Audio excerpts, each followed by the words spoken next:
Oh boy, here we fucking go. Good morning, Aegon VT, Spartan K9112, Magpie 0928, Sorishu VT, Ben Games Raptalos, Neonomancer, Simple Walker 32, There's Never Enough Daka, Skege and Lyles VT, and Crashbeat. And Moose and Monk, yes. And welcome to, I should put on music for this, actually. I should put in my Dark Souls mix for music while I'm here. And welcome to the closest I'll ever probably get to doing a video essay. Spartan_K9112's devotion to the attendance of sin has deepened. And Crush Speed, thank you so much for the gift sub to Spartan K9112. Now don't tell this to a lot of people, Crush Speed. In fact, you're the only person I've ever told it to. But I just want to remind you, you are my favorite gift subber. That's right, my number one. Because you manage to stay on top of the leaderboards every week. Alright, what's the audio mixing on the sound like? Yeah, that's about good. Okay, and good morning, Nick the Gamerman. Alrighty. Okay. So, I want to make this clear straight at the start, because this is very important. If I am going too fast, if I am moving on from one point to another without explaining how I got there, please remind me to do that. I have such an encyclopedic knowledge of this game. It's fine, Nick the Gamerman. I resist that kind of damage, because I'm also a priest, so it's fine. But yes, if I am going from one point to another point without really explaining how I got there, the music's a decent level, right? Not too loud, not too quiet. Nick Merman's devotion to the attendance of sin has deepened. Anyway, if I'm getting from one point to another point, feel free to slow me down and ask how I got there. Because I know almost everything about these games, I tend to forget that what's really obvious to me probably isn't all that obvious to most other people. I just know so much about certain things. Bit loud, that's what I figured. I'll turn it down a bit. Music is down. So, you know, if I'm going way too fast, feel free to tell me to slow down. It's completely reasonable to ask. I just know too much about these, honestly. And Simple Walker 32, thank you so much for giving the gift sub to Nick the Gamerman. Now, don't tell this to a lot of people, Simple Walker. In fact, out of all of the people I've ever told this to, out of all the people that have ever given me a gift sub, you're the only one I've ever told this to. And I've never told this to anyone else, despite what I accidentally misspoke and almost said there. But the truth is, you're actually my favorite gift subber. That's right, my number one. Because you were already getting us almost to a hype train. Alright, so where do I want to start? So, I think I wanted to start with this, with the way the individual characters moved throughout the series, but no, I need to establish the order of the games first. So I guess I'll do that. So, let me just make this visible. Where did claw weapons originate? In real life, mostly in India. They weren't very popular anywhere else. So, the common interpretation of the Souls games is that it starts at 1, goes to 2, goes to 3. Because, I mean, that makes sense. You're counting in order. 1, 2, 3. But that doesn't really make sense in a lot of ways. First off, Black Knights are still around by the time of 3, but are gone by the time of 2. Second off, the gods like Gwyn and, what's his face? Gwendolyn? The annoying boss that's in Interlado who's I always skip. He's around in 3, but completely forgotten in 2. A bunch of other things like Astora, the kingdom, have also been forgotten by the time of 2, but are still referenced in 3. It's collapsed in 3. Like, it's around in 1, it's collapsed and you know, an old memory in 3, and in 2 it's completely gone. So, can we really decisively say that it's 1, 2, 3? There is an argument to be made that it is in fact 1, 2, 3, because a bunch of stuff from 2 is referenced in 3. Like, that one Lucatiel's set and her story and whatnot. Like the old Pale Drake soul. I will get to that in a second, actually. DS2 takes place in a parallel world. Sort of, actually. But yes, because there are things that are referenced in 2, from 2 that are in 3, like Lucatiel, it's hard to decisively and unequivocally say that 3 comes directly after 2, or that 2 comes directly after 3.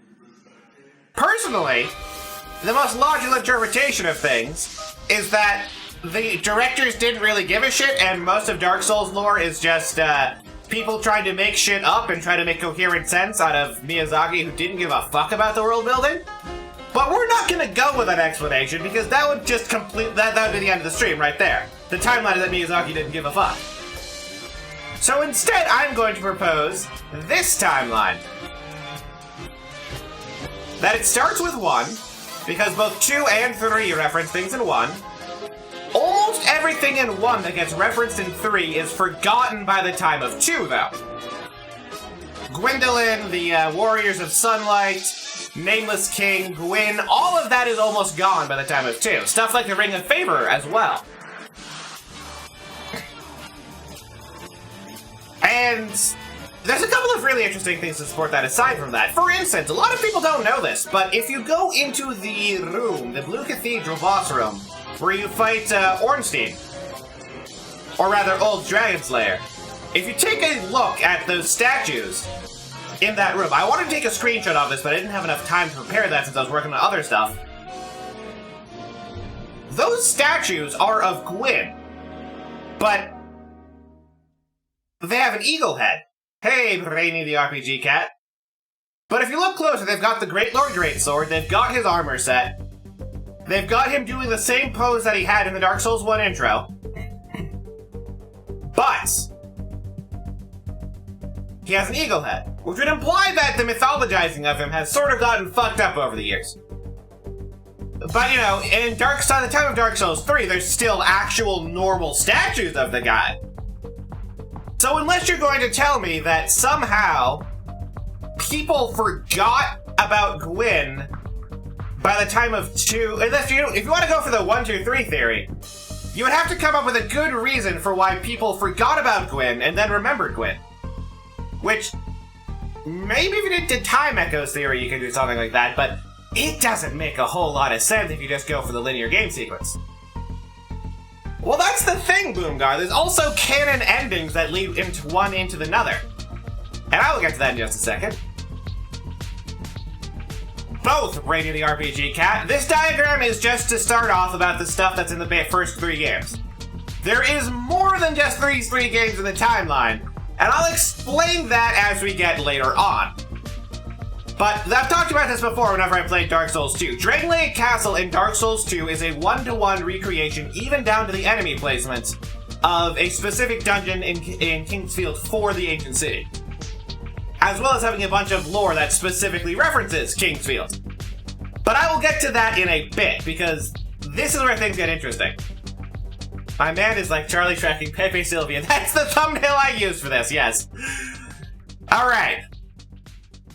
Where the fuck was I before I got talking about Kingsfield 4? Right! Follower Saber could be a good point. Yeah, I have just a bunch of cliff notes jotted down. Lothric is built over Lordran, isn't it? Lothric is built over Lordran, but Drangleic is also built over Lordran. Because there's a massive gap between Dark Souls 1, 2, and 3 because each of the games has a canon ending, and you encounter the protagonist of the other games in the other games. And this is not something that a lot of people seem to have noticed. For instance, the canon protagonist of Dark Souls 1, of which there are 2 of them, because the structure of Dark Souls 1 is that multiple people go through the thing and fight the Gwyn. Some of them toss themselves into the fire, some of them become the Dark Lord. One of them becomes the Dark Lord and ends the cycle eventually. The ones that toss themselves into the fire become the Sublime Bone Dust you find in Dark Souls 2, which is used to strengthen the Estus Flask. The one that becomes the Dark Lord becomes a boss fight in Dark Souls 2. Specifically, he becomes Dark Lurker. And you might think this is a bit of a far-out theory, but bear with me with this. In Dark Lurker's Cavern of the Abyss, you fight a bunch of NPCs from Dark Souls 1. You fight Havel, you fight Prince Ricard, you fight a really bad interpretation of Siran, and a couple of others. What the fuck is the name? Xanthus Prince Jeremiah also shows up in the Cavern of the Abyss. Just entirely Dark Souls 1 NPCs, plus Turtle Knights. And what is the boss of the Cavern of the Abyss? I mean, I said that he was the Dark Souls protagonist, but, like, what is he? What does he do? What he does is spam dark magic, overpowered dark sorceries, and pyromancy. That's about as Dark Souls 1 guy that you invaded as you can get. Like, that is 100% the PvP experience of Dark Souls 1. You invade a guy, and he spams that shit, and you lose. But there's a second phase to Dark Lurker's fight that even strengthens this theory, where he splits into two people and becomes a spell-spamming gank squad, which is even more accurate to the multiplayer experience of Dark Souls 1. Hey, Corvus the Greedy, and good morning. So between that and the fact that a bunch of old NPCs in Dark Souls 1 show up in 2, the canon protagonist of Dark Souls 1 was a black magic spamming, absolute dickhead son of a bitch. And there's another thing to support this in particular as well. In Dark Souls 1, if you are not an intelligence build, you have no reason to complete Logan's questline. There's no reason to get White Dragon Breath, there's no reason to get any of the crystal sorceries. There's no reason to get Affinity, and getting Affinity, or Pursuers as it was called in 1, is actually a very key plot point for 2. Don't think I actually made it off that plane. What? Anyway. Because by the time of 2, Manus' soul has been split up into multiple fragments that reincarnate as various female NPCs that you meet throughout the game, such as Nishandra, or Nadalia, or the other N ones. I don't remember the fuck all of them. They're in the DLCs mostly. And also, what's her face? One of the Carla the Witch? Is that the one? It's not Carla. Carla was in Demon Souls. Who the fuck was the Witch in? What the hell was the Witch in 3? It's been a while since I've played 3 since I don't like it. But anyway. The only way that Manus' soul could be split up like that rather than reincarnating it. God, Purgatory would be pretty much be this. Jones is brilliant at theming. Thank you, Brayden the RPG Cat. The only way that the soul could be broken up into pieces rather than being properly reincarnated, as happened to a bunch of other souls, is for Manus' soul to have been fucked with in some way. And the player at no point has the power to do that kind of weird stuff to souls. It's Carla. Okay, thank you. Yes, Carla being implied to be another child of dark. I don't remember if that was dialogue, or if it was item descriptions, or if it was something unused, but it is strongly implied the reason she's so good at dark magic is because she has some connection to Manus, and is likely just another fragment of him after his soul got split up. And the player cannot split up the soul of Manus by himself, he can only absorb it, which causes it to later on be reincarnated, as has been shown very clearly by 3 and 2.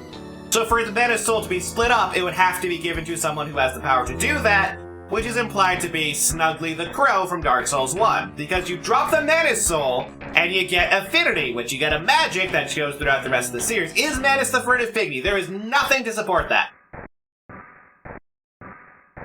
There is genuinely nothing to support that except for the fact that they are both dark-themed, at which point you can make an equal argument for Dark Lurker being the Furtive Pygmy, but we already know that Dark Lurker isn't because he's the protagonist from Dark Souls 1.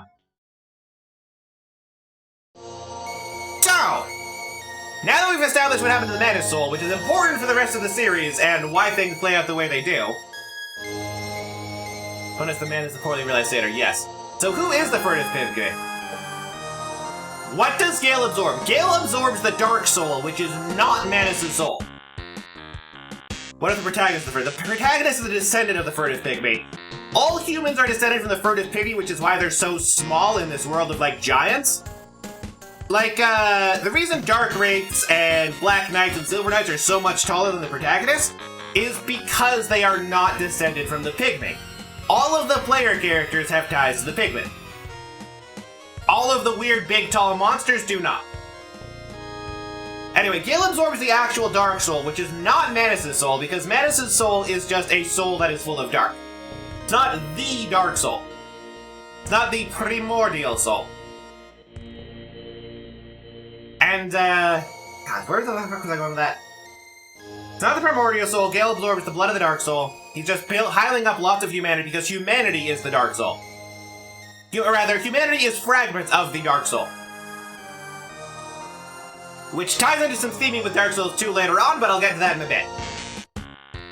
And there's a couple of other things that I want to address about Dark Souls 2 and 3, as well as some translation stuff, specifically Soul Geyser. So, Soul Geyser is from Dark Souls 2 and Soul Stream is from 3. In Japanese, they have the exact same name. Exactly, Apple on Apple. You're starting to get it. You're starting to see how it pieces together. So in Japanese, Soul Geyser and Soul Stream have the exact same name. They're supposed to be the exact same spell. They're the ultimate sorcery. And this is actually a key plot point linking the order of 3 and 2. In 3, Soul Stream is described as one of the first inventions of the scholars, which was passed down to the libraries. In 2, it's described as an old and ancient Aldea family heirloom, meaning that it's another point of 2 being after 3, because that super awesome powerful spell. When you think of the Dark Souls Primordial, it's just a metaphor for entry and mass distinction? No? No, Dark Souls 1 writing isn't anywhere clear enough to use metaphors. If anyone says otherwise, they're wrong.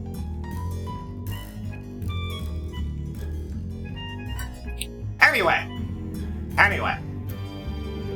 Soul Stream and Soul Geyser, same spell. Ancient thing from the scholars in 3, and then becomes an Aldea heirloom in 2. Some could use this to imply that Aldea was the founder of the scholars in 3, which founded the library. I would take the opposite view that he was learned from it, or learned some records from it, or something along those lines, since he was the guy who invented skeleton wheels as well. Don't ask how this got sent back in time, that's never explained. And if we're waking up the day your project is due and gluing random shit to a poster board, pretty much. Not intentionally, though. Let's see, what else did I want to address? Primordial Serpents I should probably address as well, because they aren't really addressed much in the other games. Like in Dark Souls 1, what the fuck are Vagrants? Same thing as Fog Gates, a plot contrivance that has no real lore because it was just sort of a leftover from Demon Souls. In Demon Souls, Fog Gates had a purpose. They were things that demons used to trap their prey. In Dark Souls, they're just a leftover artifact that divides loading zones and lets you get trapped into fights with bosses. It doesn't make much sense. It's sort of the reason why in Dark Souls, the Hollows go allegedly crazy, and rather than attacking things at random, specifically only attack you, whereas in Demon Souls, they're thirsting for souls and you still have your souls, which is why they gang up on you, because they don't have shit for souls.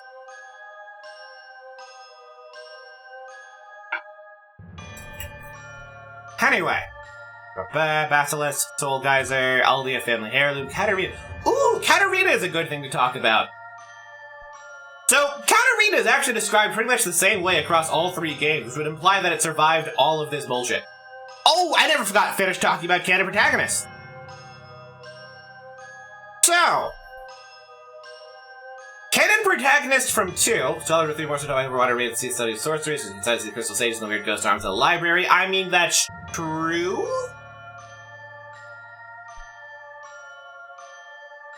Which would also be why Aldea knows a thing or two about sorcery and why he has shit like Soulstream. Because he was the one that was taught by the scholars, and he became the scholar of the first sin.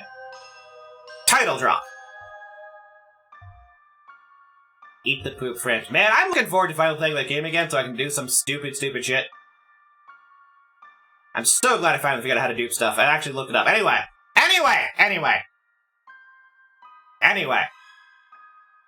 Primordial Serpents.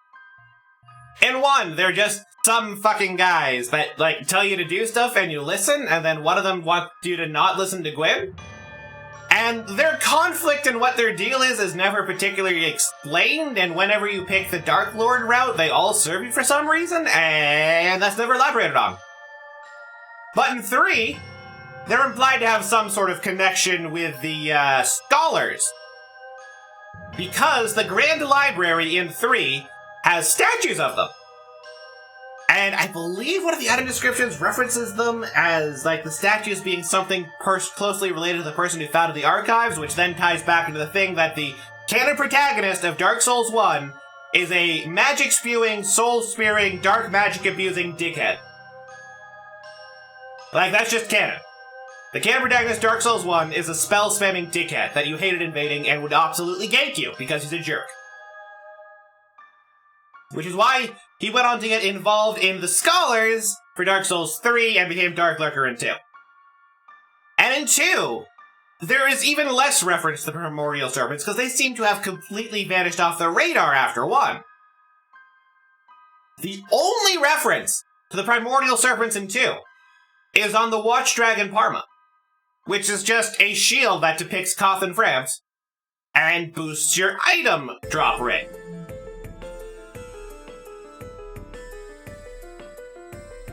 Okay. And I think that covers the Dark Souls 1 canon ending. Dark Souls 2 canon ending is the ending you get after you get all of the crowns, which actually gets referenced by Dark Souls 3, but the Dark Souls 2 protagonist can travel through time semi-freely, so it's fine for him to show up in 3 because he can just use the Ashen Mistart to go back in time. Because the canon protagonist of 2 does show up as a boss in 3. Not as some sort of, like, super awesome, like, hidden boss with all sorts of dark secrets or anything like that. If you look at the Crown of Wolnir's item description, it talks about how he, in a distant time, managed to crush down the crowns of several kings, exactly, Spartan, crush down the crowns of several kings and use that to achieve immortality. But was still eventually dragged down into the abyss despite being immortal. And who do we know that combined the power of the kings? The guy who completed the DLC in 2. So now you know who the canon protagonist of 2 is and what sort of build it was. It was some sort of faith build. And shot explosions of magic of some kind. It also had a poison fart gas. I don't know, I don't remember the Wolnir fight, it sucks. Just break his rings. Just break his 3rd dragon ring and let him die. And his life ring plus 3. But yes, Wolnir is the canon protagonist of 2 as a boss in 3. Because in 2, your body rots progressively further the more your life bar decreases without you going hollow. And if you become a wretch, if you get over 100 points of sin in Dark Souls 2, you no longer have the normal 50% limit for health degradation, and your model will degrade further. And you will actually see bits of bone poking out instead of just green rotting flesh because of how much of your body you have lost. In fact, once you have over 100 sin in Dark Souls 2, your minimum life from dying and going hollow is 5%. That's right, 5%. I've gotten that multiple times by invading, because invading is fun. And, you become more skeletal in appearance because you've lost so much flesh at that point. And it's possibly tying into why Wolnir is a skeleton instead of a fleshy undead, because the overwhelming weight of his sins, which is also probably why he's getting dragged into the abyss, has rotted away so much of his body. That said, I think that pretty clearly establishes the canon endings for all of the games, more or less. Oh wait, I haven't touched on the ending of 3. So surprisingly, the Gale ending of 3, which isn't really even an ending, is probably not the canon one.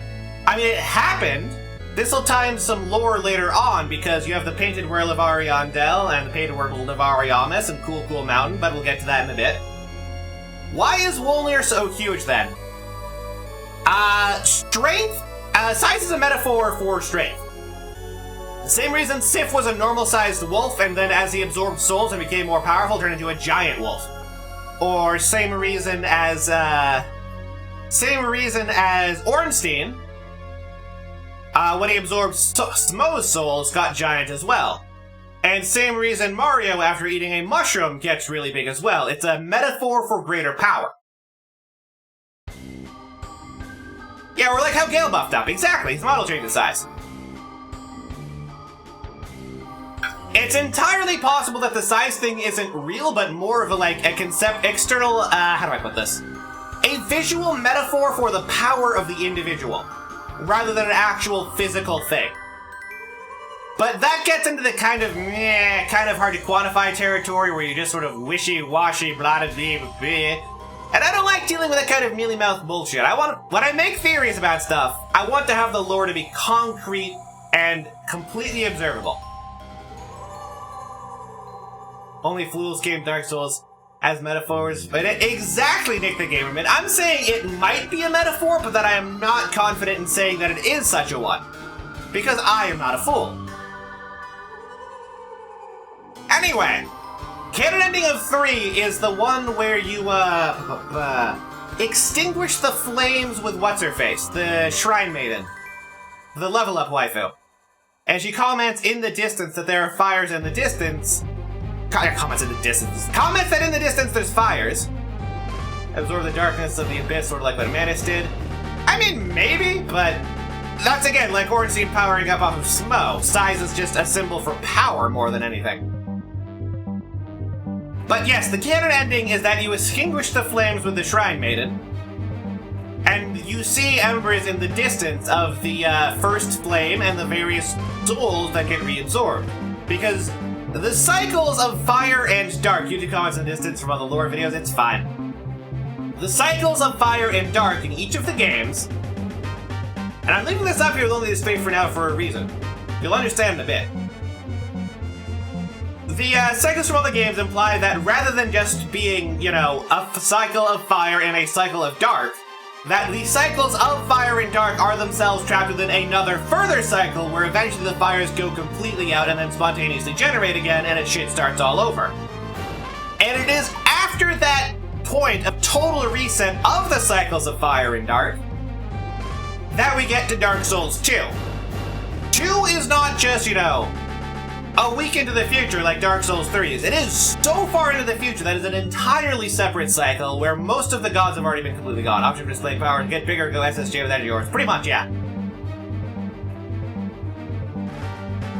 Also, good morning, Boomgar. So now that that's established, the timeline should probably look more like this. What? No, what? What? Stop that. No! Why is it not? Fine, I'll move just one apart. With Dark Souls 1 and 3 being relatively close together, and 2 being further away because there's an entire cycle of Fire and Dark cycle that has been gone between the two games, which is why they're so far apart. But the truth is, it should actually be more like this, because there's more to it than this. I wish they'd throw a ring for looking bigger just for a giggle. Oh man, because of the way they have all sorts of hitboxes and whatnot tied together, that would just fucking break so many different parts of the game. Copy this. The reason I have these so far apart is because in Kingsfield 4, the ancient city, you encounter a place that is literally just Drangleic Castle. And in fact, Shulva, the sunken city, is almost identical, not completely identical, but very similar to the ancient city in Kingsfield 4. The reason for this should be pretty obvious. Because the actual timeline looks a bit more like this. Kingsfield 4 and Dark Souls 2 are part of the same continuity, which is after the Fire and Dark cycle reset in 3. I told you this was going to get weird. But there's actually a bunch of evidence for this beyond just the Drangleic Castle in 2. In the back of Drangleic Castle, as well as on the Spirit Tree shields, there is this weird fucking tree that's said to be like a guardian deity, right? Name starts with a Q, cannot for the fucking life of me remember what that name was. When are you going to add Elden Ring to this timeline? Whenever I play Elden Ring and learn if it is in the timeline or not. I don't know if Elden Ring's in the timeline or not. I haven't played it. I don't have a PC that can run it. It begins. Valoros understands. Anyway. So the tree god that shows up in Dark Souls 2. Apaches is also an armored core, which isn't necessarily the same thing.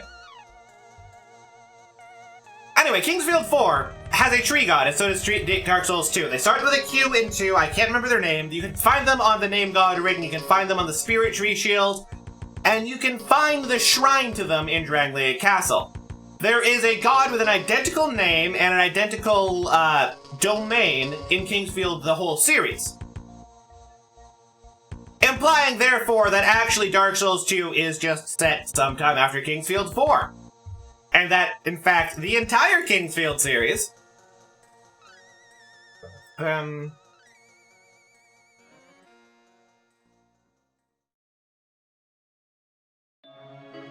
through 3, I guess?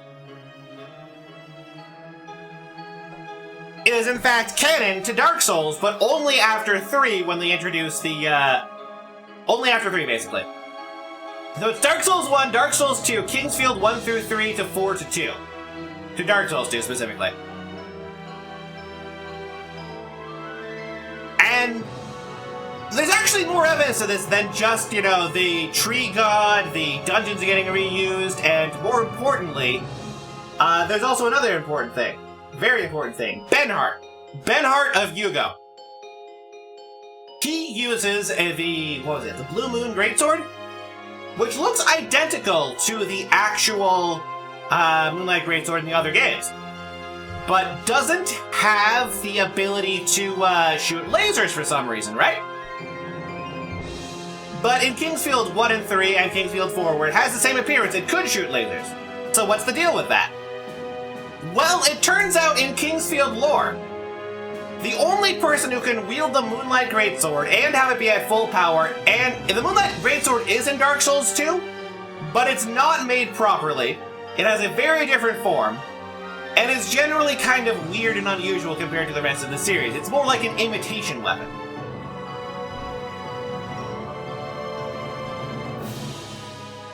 But the actual Moonlight Greatsword, with the actual distinct super fat broad blade that started in Kingsfield 1, in the Kingsfield lore, its power can only be unlocked when it's wielded by someone of the royal family. Anyone else who is wielding it, it is just a completely ordinary sword with nothing unique about it. Benhart has the actual Moonlight Greatsword, the real one. All those people that were complaining that Dark Souls 2 Moonlight Greatsword didn't look at all right, it's because it wasn't the right sword. The actual Moonlight Greatsword is wielded by Benhart, and he is not a member of the royal bloodline of the Kingsfield series, and neither is the protagonist from 2. Because the royal bloodline in the Kingsfield series is always right-handed. Always. This is why in Dark Souls 1 and 2, or 1 and 3, you can only use weapons properly in the right hand. Because the and which is also why the Moonlight Greatsword is also one that shoots lasers with that fabulated design.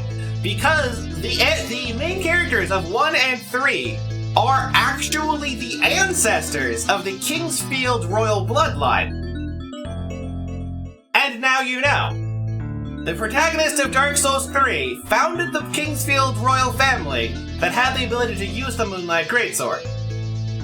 They fell out of prominence and stopped being relevant by the age of Dark Souls 2, and the Moonlight Greatsword fell into the hands of Benhart, where it's still a good fucking sword. It just don't shoot lasers. Yes, exactly, that is where I was going with this, Spartan.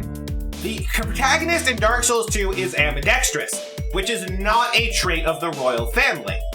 Therefore, he cannot be part of the royal family and would not be able to use the sword to its full power, the same way Benhart can't, because he's also not part of the royal family.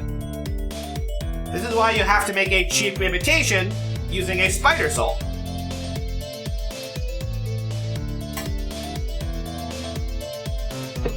And this might seem like a bit, like kind of out there, but it's fine. It's all just really subtle, masterful storytelling. It's not anything crazy so far. I mean, we know, like, that unused dialogue in Bloodborne, for instance, referenced the... What the fuck was the line? It was Umbasa, that was the one. Someone said Umbasa in Bloodborne was a reference to the religion in Demon Souls because Miyazaki just can't help but tie the games together in one sort of ridiculous massive continuity. And this is part of the time. We're still not done with the timeline. But this does give you a better idea of how the world and setting is structured and how things develop. There's a massive gap between 3 and the Kingsfield, then there's Kingsfield into Dark Souls 2. But I hinted at this previously about Gale and the paintings. And it's established in Dark Souls 1 that the flow of time in Lordran is distorted. And this isn't just some, does this imply Ludwig is distantly related to the Bloodborne protagonist? Probably, yeah. You know how royal families are. You get one weirdo that goes out and does something, bangs a bunch of whores or whatever, knocks them up, never tells them that he was one of the princes or whatever, and there you go. Of course, that also implies that the Bloodborne timeline is canon to Kingsfield, which I can't comment on because I don't own a Bloodborne box, aka a PS4. Anyway.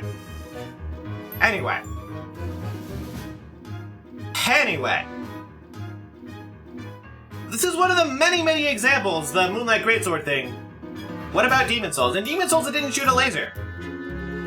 In fact, in Demon Souls, it was definitely not wielded by someone of the royal family, and it may or may not have any connection to Kingsfield.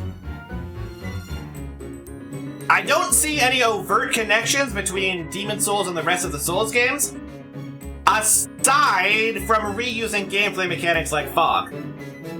Exactly, Skigga. That's what Demon Souls essentially is. They reused the engine and had to reuse a bunch of effects to, beat the deadline, but there isn't really explicit connection between demons and dark. In fact, the setting details of gods and whatnot in Demons and Dark would be in direct conflict. Like the weapons and such. See, that's actually a good example of what I am talking about. Demon Souls absolutely cannot be in the Dark Souls continuity because of the Murdan Hammer weapon. And you might be going, what does the Murdan Hammer have to do with this? The Murdan Hammer is called the Murdan Hammer because it was made in Murdan. It is just a type of pole hammer similar to the Lucerne hammer that we have in real life. But the Murdan hammer is called the Murdan hammer because it's made in Murdan. The Lucerne hammer is called the Lucerne hammer because they were made in Lucerne, Switzerland.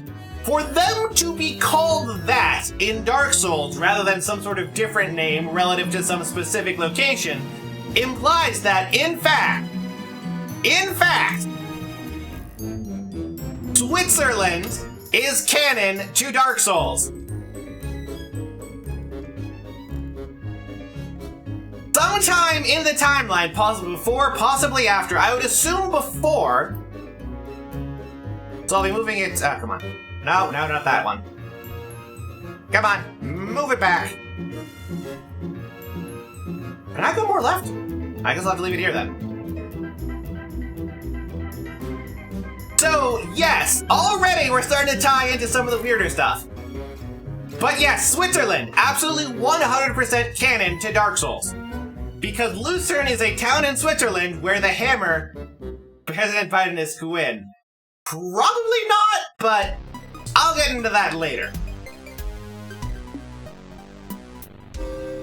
So now you're beginning to see the extent of the Dark Souls timeline. There is obviously an Earth Prime, which is what I'm going... Okay, so real life Earth, the one that you guys are familiar with, I'm going to be referring to as Earth Prime in the timeline. Specifically because that's just the easiest way to denote that Earth from a different Earth, because there's multiple Earths in this timeline. Switzerland is part of the Earth Prime, but it might also be part of an Earth non-Prime, and still canon to Dark Souls 1, 2, 3, Kingsfield, etc. But for now, we'll just leave this off to the side rather than in a straight line, because it's referenced in 1 and 3 and 2. The city of Lucerne from Switzerland is referenced in 1 and 3 and 2. So, Switzerland might be like Katarina in that it is capable of surviving the multiple reincarnation things. Which, I mean, that makes sense. It's not exactly a place that's known for getting invaded and all fucked up or losing any sort of shit. This is going to be some Nier Automata shit. Oh, Nick, you don't even know the half of it. You do not even know the half of it. Oh, boy. I guess it's time now to whip out the visual aids for a moment. Where here? Move this here. Alright. I'll have to move Dark Souls 2. Okay, let me rearrange this a bit to make a bit more space.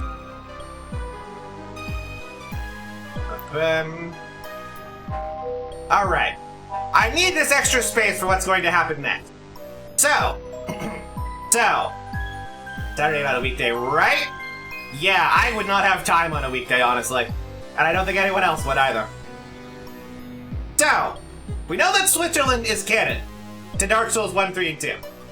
What a lot of people don't know is, in between the gap of Dark Souls 3 and Kingsfield's 1, there is another series featuring another legendary weapon that can only be wielded by the chosen hero. And this is implied not just through gameplay mechanics, but through the armor. Because you see...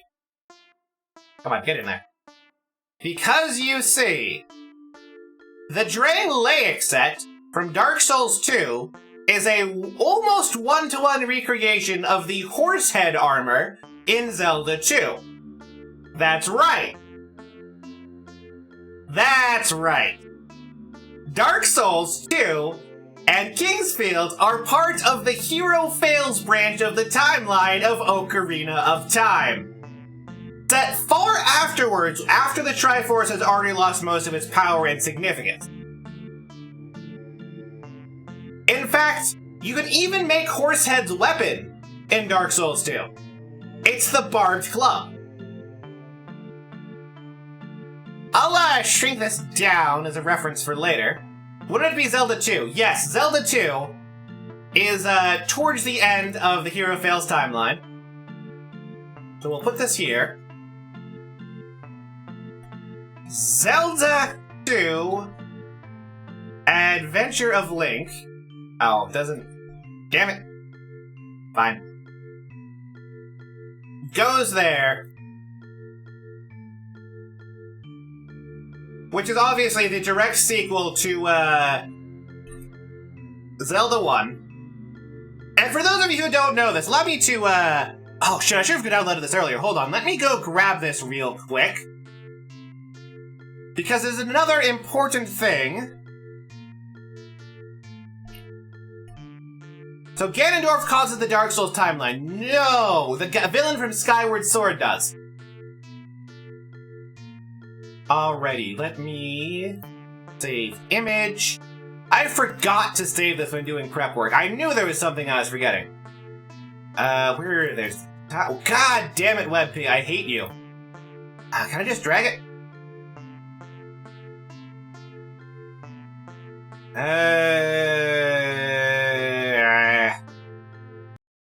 Okay, this is a non-WebP version, I think. Yes, that's a JPEG version. Perfect. Okay, I can make this work. Hold on, hold on. Okay, now we kill that. Kill this. Go here. Yes, a lot of people don't know this about Zelda 1 and 2. But, okay, up the top here, you have the entirety of the Zelda 1 map. You've got the two lakes, you've got the river, you've got the forest on the bottom left. You've got the graveyard in the middle left, you've got Death Mountain at the top. And if you look at this part of the Zelda 2 overworld map, you have the Lost Forest at the bottom left, you have the mountains, you have the graveyard, you have the two lakes, you have the two holes, and this is Death Mountain up there. Almost the entirety of Zelda 2 actually takes place north of the Zelda 1 map. This is at the very southern end of the Zelda 2 map, where you have to cross Death Mountain to get down here, which is where the Kingdom of Hyrule is. Over here, you see in the back here, around here, all the stupid caverns that you have to pass through to get down south of Death Mountain. But yes, Death Mountain is right here. It's also up at the top here. because this is a almost one-to-one recreation of the Zelda 1 map in Zelda 2, because they take place in the exact same areas. It's just that Zelda 2 is an adventure of a much grander scale, and this is the direct connection. I mean, there is a direct obvious connection in the lore and the manuals and whatnot, but there's a direct and awesome, obvious massive connection between 1 and 2 in the gameplay, which is something that needs to be pointed out, because that's what I'm mostly going to be going with, because like with the Soul Geyser thing, there's a lot of bad translation that can muck up the works. So, Zelda 1, Zelda 2 Adventure of Link, I believe, let me double check this real quick, actually. Here. Yes, Hero is defeated. You have Triforce Heroes, Link Between Worlds, Link's Awakening, Link to the Past, etc. I will put this as a single thing.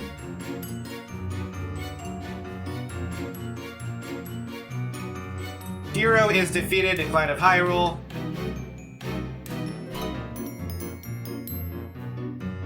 Decline of Hyrule. What the fuck? No, just decline. What the hell is this thing doing? Decline of Hyrule. Now, this means that Majora's Mask and Twilight Princess and Four Swords Adventures are not part of Four Swords Adventure. I believe all the Four Swords stuff are not part of the Dark Souls timeline. As well as, Wind Waker, Phantom Hourglass, etc. Because Majora's Mask branches off from the hero is triumphant child era of Ocarina of Time, where after going back in time, Child Link goes off and does stuff and ultimately canonically fails. Because if you zoom way out on the Death Mountain in Twilight Princess, you find that it's actually completely rounded, because Death Mountain in Twilight Princess is the impact site of the moon in Majora's Mask. Hey, Balazar23. And I guess I could try putting all of that in here, but that's not even part of the Dark Souls timeline. That's a timeline branch that is not in Dark Souls. So yes, a Link to the Past, and what the hell is Nightbot being so spammy for? Let's set those all to prime numbers. Why are they all happening in 1 hour? Can I move this, like... Hey, no? No? Alright. Fine. What, Gamerman? So this is our timeline so far. Switzerland we know is canon, but we don't know exactly which period it's in. But it's implied to exist from Dark Souls 1 all the way to Dark Souls 2. Majora's Mask Link gets sent to a parallel universe. He does not! Or rather, if you want to go with the parallel universe theory of Majora's Mask, then Twilight Princess is in that same parallel universe, but the flow of time in Lordran is distorted as is established in Dark Souls 1. And I'm about to get into the details of that in just a second, because I have a visual aid prepared specifically for this part, because I knew it would be a hard sell for a lot of people. So, the flow of time in Lordran is distorted, but what? What is it about that place that makes the flow of time so wacky? Why is Lordran and Drangleic and Lothric all fucking weird? Anyone have any explanations in chat? Anyone want to toss out their theories? Because I have the correct theory. I'm just wondering if anyone else has ever thought about that.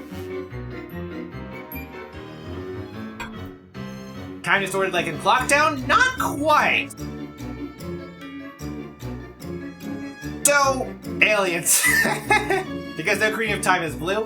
Wait, can you repeat the question? Nope, gotta rewatch the VOD, Spartan. Anyway, the answer is... how do I put this? So, everyone's aware of the painted world of Ariamis, and how it's become a thing. Moonlight Greatsword is carved in the soul of the fierce deity. Maybe, actually? That is entirely possible. Except that the fierce deity Link happens in the Child Link timeline rather than the Decline of Hyrule timeline. So, unless you're going to say the fierce deity was sealed into the Moonlight Greatsword after Zelda 2, after not making an appearance with a mask, then maybe? But until then, we can't really confirm that experimentally. We do know that masks grant power. Though. In Dark Souls 1, all of the family masks do grant powers. So we know that mask granting power is a thing in the Souls universe and in Majora's Mask. So we can presume that is a trait of the overall timeline rather than specifically just Majora's Mask. But to explain why the flow of Lordran is distorted, we have to look at, of all things, the Painted World. Now, actually, let me just expand this a bit so you can get a better look. The important part here is the general structure of the Painted World. I could have gotten a better screenshot if I enabled debug mode and then just, like, zoomed the camera way out, but fucking with the camera in debug mode is such a pain in the ass. So you're just getting this thing I pulled up of Google Images. But the structuring of this map is the important part. You see,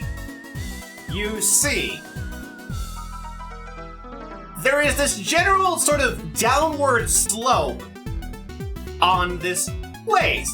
There's a single peak at the top. It's sort of like a very tall mountain.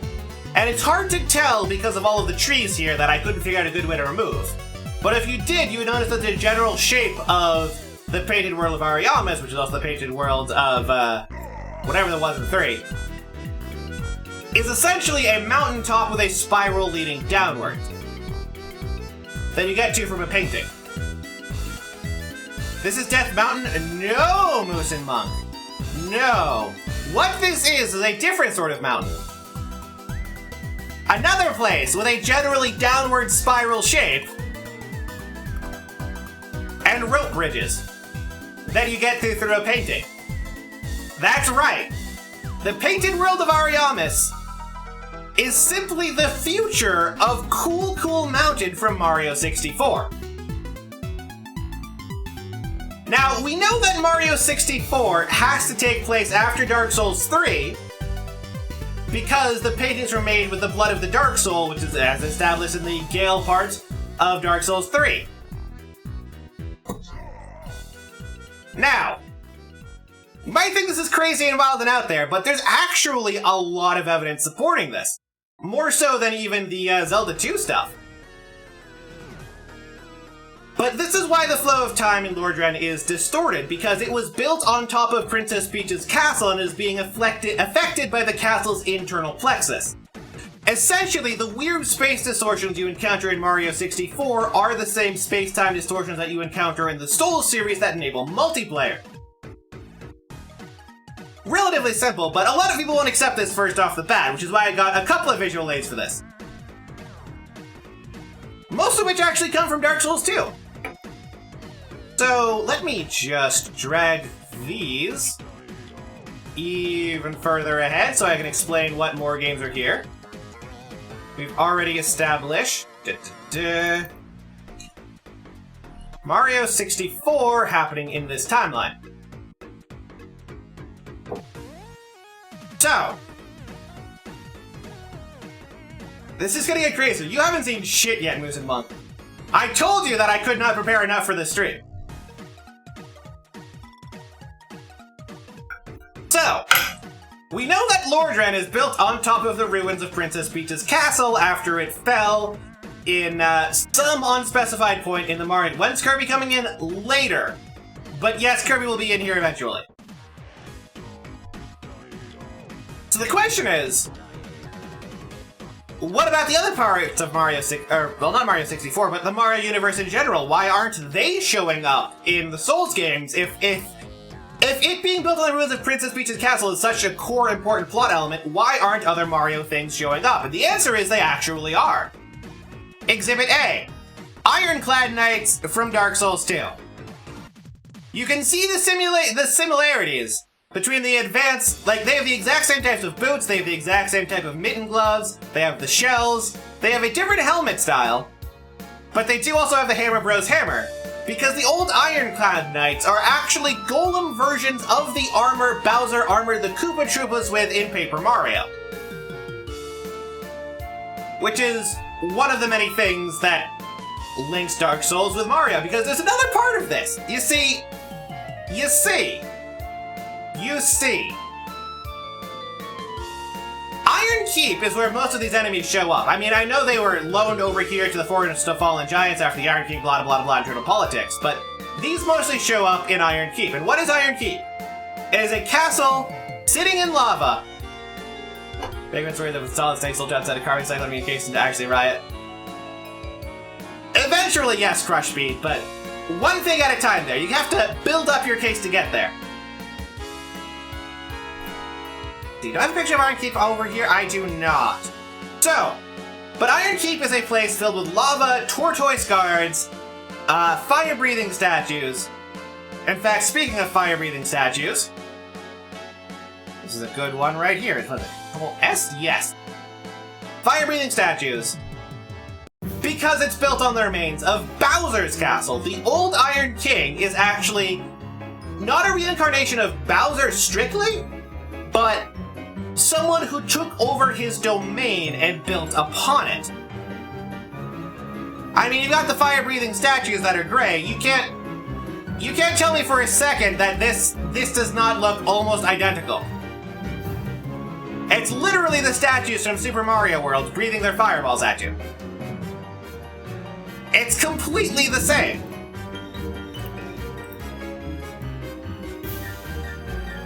So yes, we have Mario 64 taking place before Dark Souls 2, probably after Kingsfield 1 and 3. So let me adjust this real quick, and I can explain why I say afterwards. Come on, where's it? There it is. Bit of a stretch, but you'll accept it. You better accept it, because it's... I mean, there's a bunch of other things. There's this cool mountain in there, but... Yes, okay, Mario 64. Happens roughly here. But... to actually fully explain the Mario timeline, because most of Mario is in fact canon to Dark Souls 2. So let me paste another one here. Brooklyn. Because for those of you who are not up to date on Mario lore and don't know what was going on, Mario got isekai'd from Brooklyn to the Mushroom Kingdom in Mario Bros. 1. Which is, not the first game featuring Mario. The first game featuring Mario was Donkey Kong, where he was still working as a carpenter. He got fired from that job after the gorilla went nuts, and the whole construction site got torn down, and he destroyed it to try to rescue his girlfriend. She broke up with him because he was poor now. He wanted moving as a plumber. And as working as a plumber, he got sent to Super Mario Brothers scenario, where Bowser, being the dark sorcerer that he is, transformed a bunch of toads into, the blocks, the bricks, the clouds, the things. And that was Mario 1. And that's, everyone knows Super Mario Brothers. That's just, common knowledge. What most people don't know, most people know this about Mario 2 as well, that it didn't happen in the physical sense, it happened in Subcon, which is an actual physical thing in the Dreamscape and also partially connected to the Ashen Mist Heart from Dark Souls 2, but I'll get to that in a bit. But in terms of the physical timeline, Mario 1 is the main adventure. Mario 2 only happened in his head rather than as a physical experience. And Mario 3 didn't happen. And you might be going, okay, why did Mario 3 not happen? It's obviously canon. They reference the Tanuki suit and whatnot. No. Mario 3 is actually a stage play retelling of Mario 1. That is why it still has the 8 worlds. That's why it still has Bowser getting kidnapped. It is just the dramatic retelling that Mario came up with for his original adventure. This is why you have a curtain rising at the start. This is why a lot of the individual bits are bolted onto a painted on background that you can go behind, like the white blocks. Because Mario 3 is not actually a true adventure, it's a stage play. So in terms of Mario's actual adventures, you have Mario 1, where he saves the princess. Mario World, where he goes on vacation with the princess. And then Mario 64. Now, then you obviously have Sunshine as well, but I'm going to leave that out because it's mostly irrelevant. Although I guess for the sake of completeness, I should probably include it, so I think I will. Sunshine. What the fuck is that noise? Sunshine into Galaxy. Make it more I should make it explicitly Mario Galaxy. Hold on. Hold on. Mario Galaxy. Alright. Okay. Now, Mario Galaxy is the important one here, because Mario Galaxy, similar to the cycles in Dark Souls 3, actually features a reset where the whole universe gets reset. Like, if you get all the stars, well, shines, or... Are they stars? I actually don't remember what the fuck they were in Galaxy. Were they stars? There's shine sprites in 2, but I haven't played Galaxy since, like, launch day, so I don't remember shit about it.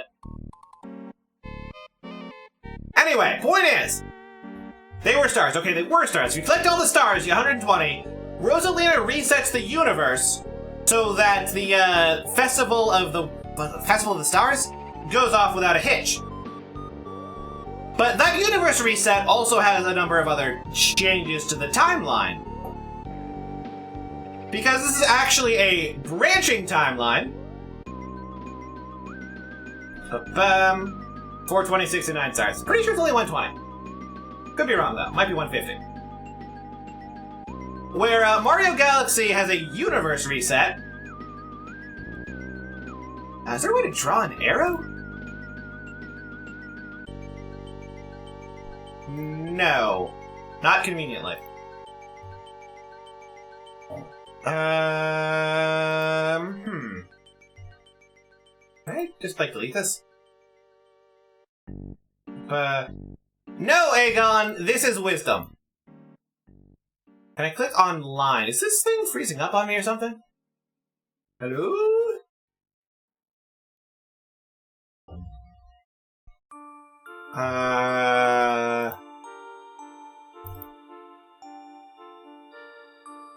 Hello?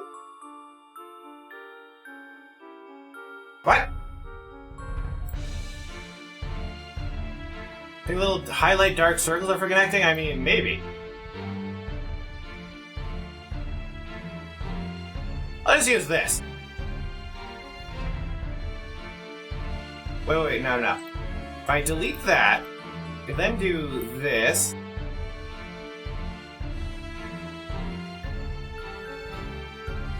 Can I not?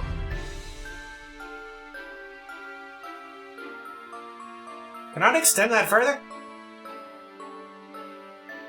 Damn it. Damn it! Alright, whatever. Whatever, it's fine. Can I move that at all?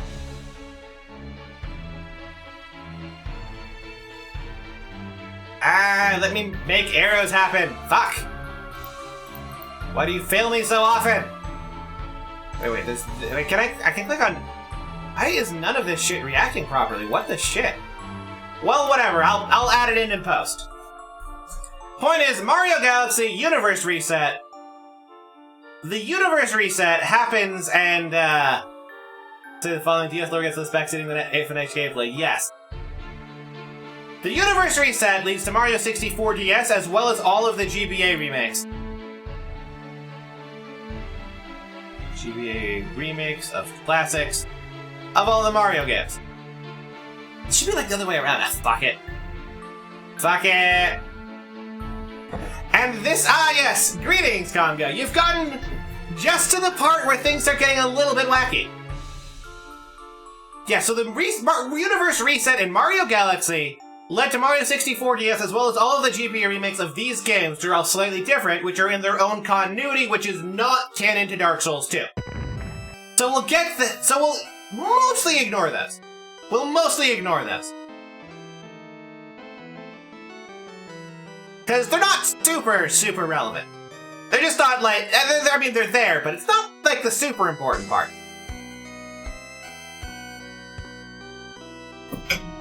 So, we've mostly worked out the Mario timeline and how it ties into Souls as a whole.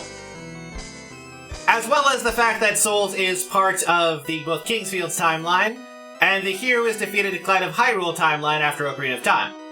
Obviously, Skyward Sword is at the start of this, but I don't want to do the whole Zelda timeline here because that would take a lot of time.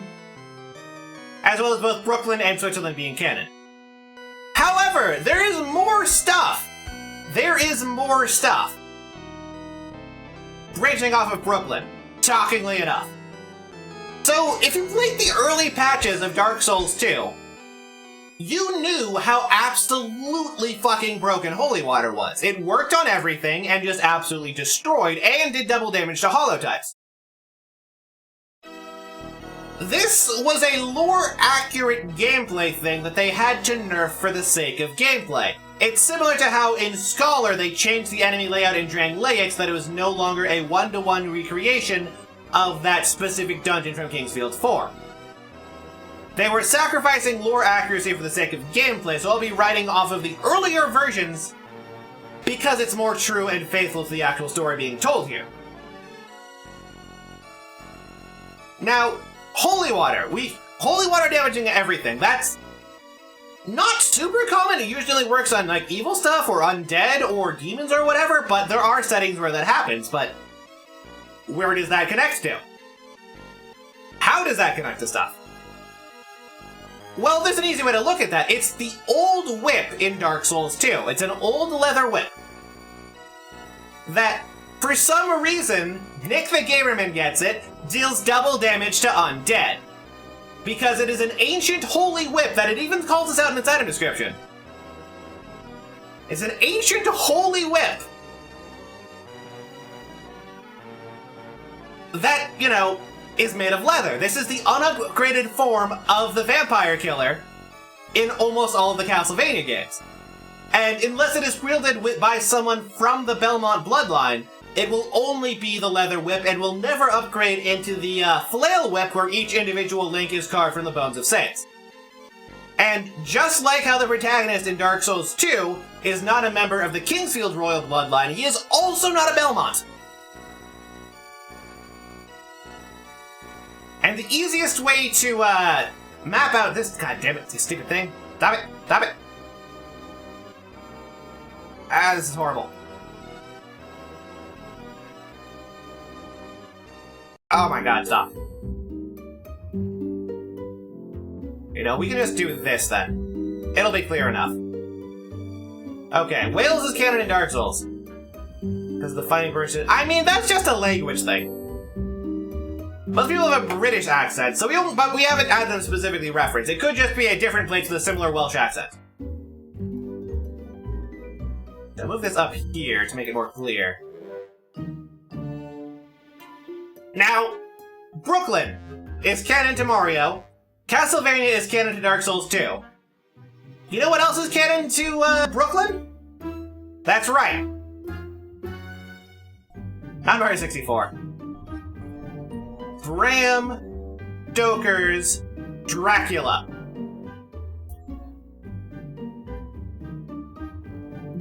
Yes, Dolores, because of the curse placed upon him, he needs to get different upgrades for the whip rather than being able to use it at full power. Manta Rays are canon and Demon Souls. Those are different, but it's fine. Bram Stoker's Dracula, which references America at various points. Hey, cool boy Mew. Which is also, you know, Bram Stoker's Dracula is also canon to Dark Souls. Canon to the Castlevania timeline. Because canonically, the lead of Bloodlines is a descendant of the Morris clan, which was responsible for Dracula's death in Bram Stoker's Dracula. So you have Bram Stoker's Dracula, Brooklyn's like more of a setting thing that's across all of these, Bram Stoker's Dracula, Bloodlines, into Portrait of Ruin, Area of Sorrow, etc.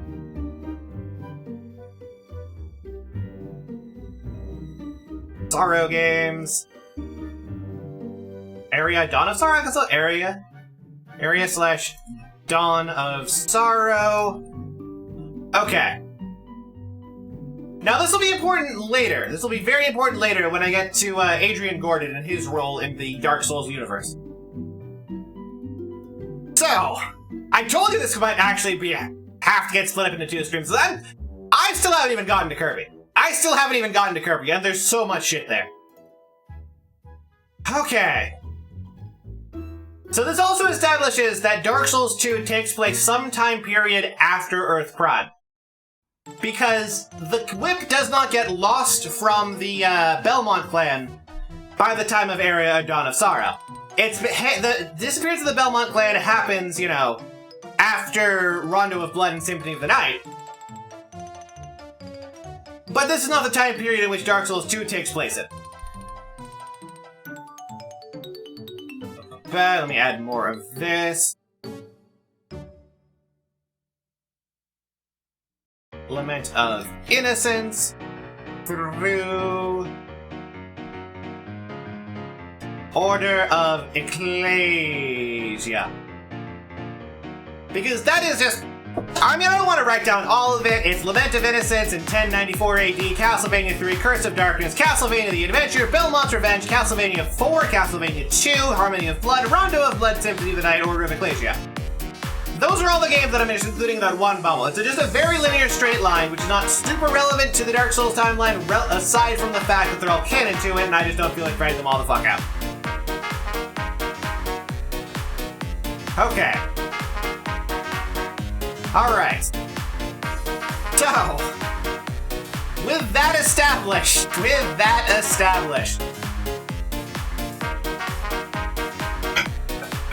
we're still not done. Let me just scroll down on my notes to the next page, because... Oh god, we're not even halfway. We're not even halfway! I'm definitely gonna have to make this across multiple streams. But, Eternal Plexus, okay, yes. Area of Sorrow is in 2036 AD. This is important. What music mix is this? This is just a bunch of, obscure songs that have stolen that are copyrighted, but obscure enough that they're not going to be digging any, copyright protection systems, because they're made by very small indie people who have, 400 views on YouTube. Remember, it's not breaking the law if you don't get caught. So the 2036 AD time of Dawn of Sorrow is actually important. Because we have other things that also establish specific dates later on in the Earth Prime continuity. But also we have other things that have to deal with. Oh god, which one do I want to focus on at this point?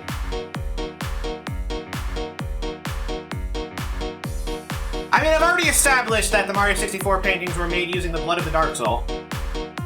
So...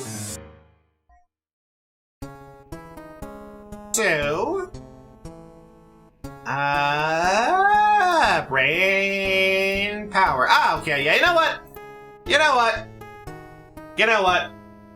Rather than focusing on the G-diffusion systems, and the way that affects the timeline on Earth Prime, we are going to go straight into the other fun part. So I mentioned the Horsehead set was the Drangleic set. The Horsehead set from 2 being the Drangleic. It's still in the corner over there. I'm gonna get rid of that real quick. Wait, no, not that. This one, yeah. But there's another armor set, as well as a weapon that's get referenced. Okay, actually, no, I should establish something very specific about the protagonist of Dark Souls 2. So, the default face you have during character creation is also the default face of if you get yourself human without actually having to go through character creation. It is the actual canon face of High Lord Wolnir. Let me bring this up real quick so you can look at it. So this is what High Lord Wolnir looked like when he was a human. Blue eyes, thin eyebrows, kind of spiky anime hair. And, this is just whatever, this is just his face. But the reason this is important, especially the slightly spiky anime hair, and that being the canon protagonist of 2, is because of this. He is not a Belmont. He cannot draw out the true power of the whip. What he is, however, is the pre-incarnation of Sora from Kingdom Hearts.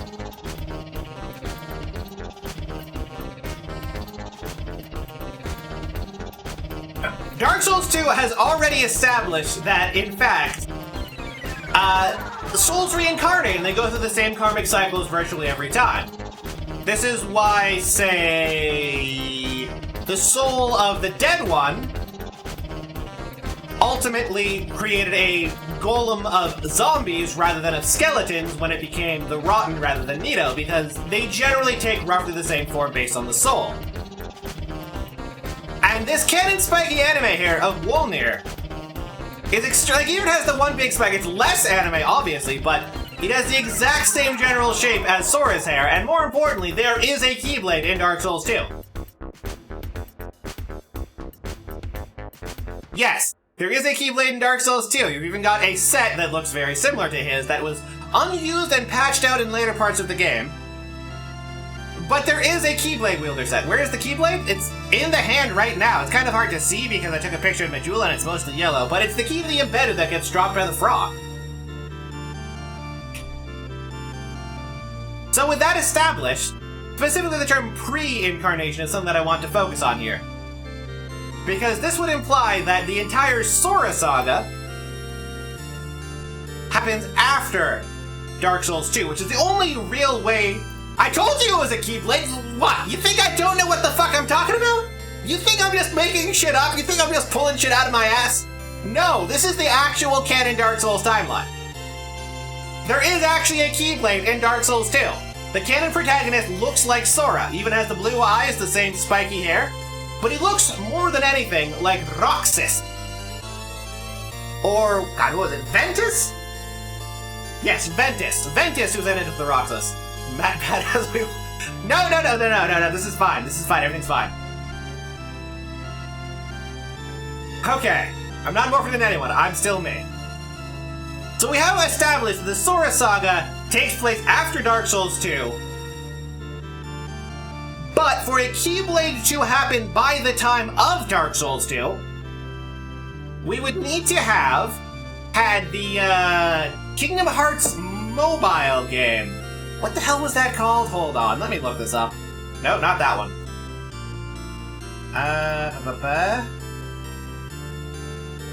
Here it is, okay. Yes, Kingdom Hearts G and Union Cross. Kingdom Hearts X and Union Cross.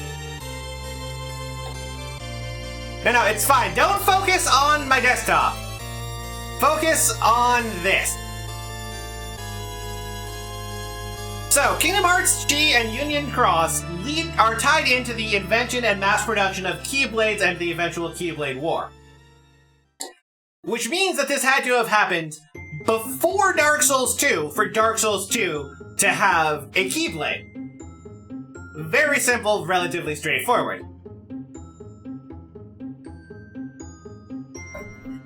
And then, afterwards you have the entire Sora saga of, oh god, what were the games? What the fuck were the games? Kingdom Hearts Birth by Sleep, Kingdom Hearts 0.2, Birth by Sleep Fragmentary Passage, and Kingdom Hearts 1, Chain of Memories, 358 over 2 days, Kingdom Hearts 2, Coded and Dream Drop Distance, and Kingdom Hearts 3. These are the games in the Sora saga of Kingdom Hearts. Kingdom Hearts 4, which we've already seen stuff for, is actually going back to Earth Prime. In fact, it's going back to modern-day Earth Prime, which means that this actually has to happen far, far in the past. The time gap between this must be absolutely massive. We can put this back all the way over to King's Field 4, and have Sora Saga and Kingdom Hearts 4 happen on the Earth Prime timeline, with Brooklyn and Japan and whatnot.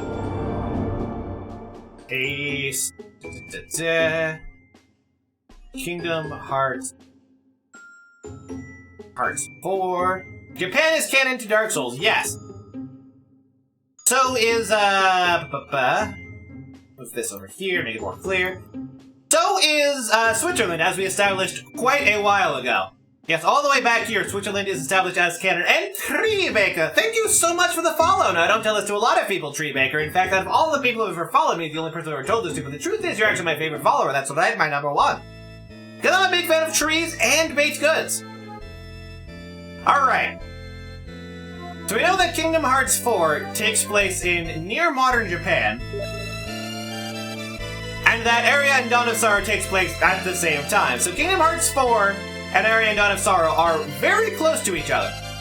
In fact, I believe Kingdom Hearts 4 takes place in Shibuya? Which means that the Sora Saga has to happen between Area of Sorrow and Kingdom Hearts. I mean, obviously that takes place before Kingdom Hearts 4. So the current Earth Prime timeline looks a lot like this. I'm gonna have to save this as an image later and make a couple of modifications with the arrows to make this more clear. And with that established, the important thing to remember about this is that Kingdom Hearts specifically features world jumping, similar to what's used with Castle's Eternal Plexus, with the Blood of the Dark Soul, and with the White Sign Stove Zones. So while the other Disney and Final Fantasy worlds do intersect with Kingdom Hearts 4, they are their own strict timelines. In the same way that someone's own version of Dark Souls 1, where they do X, Y, and Z, is a distinct different world from your own copy of Dark Souls, despite both being Dark Souls. There is a separate Prime canon timeline, which, is where the Disney movies take place. So we can mostly disregard those, because otherwise you'd have to point out that every individual different possible playthrough of Dark Souls 1 would have different degrees of canonicity, so we're just going to set that whole mess aside. But I will make a note of it. All Disney movies original form. I'm putting it here. So, this also means that all of the Disney movies are actually canon to Dark Souls. Oh, fuck, I need to play Odyssey, because I remember seeing, something that might have been military in there. I'll put that on the timeline later if I have to update it. Anyway.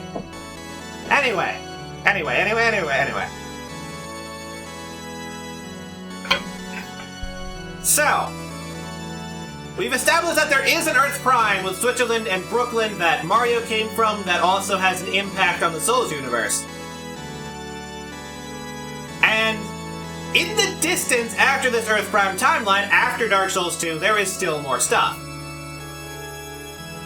And this is where things are going to get a bit complicated. Things have been relatively straightforward so far, with a minimum of branching timelines, but now we're in the part where things are going to get a little bit more complex. So let me just check my notes here, because I want to make absolutely sure I get the dates right. Okay. Year 2560. Okay. Disney movies are more related to Dark Souls than Dark Souls 2. Other way around, Mr. Scratch, but yes. Gojo, have I played Kingdom Hearts? No, but I have played Kingdom Hearts plural. So, year 2560 has to take place past Dark Souls 2. Why am I bringing up this year? You'll see in a second. So we have, the Canon Earth Prime timeline, Area of Sorrow, Dawn of Sorrow, yada yada yada, Kingdom Hearts 4, you have the Kingdom Hearts Active Union Cross to create the Keyblade that shows up in Dark Souls 2. After this, does it necessarily have to be after this? Let me think on this real quick. The year 2560, does that necessarily have to take place after Dark Souls 2? I assumed it did due to the relative levels of technology, but it's possible that this is actually set before Dark Souls 2? Let's see. It could be after the Earth thawed after Kirby's Dream Land 64. So I can't necessarily state with confidence, okay.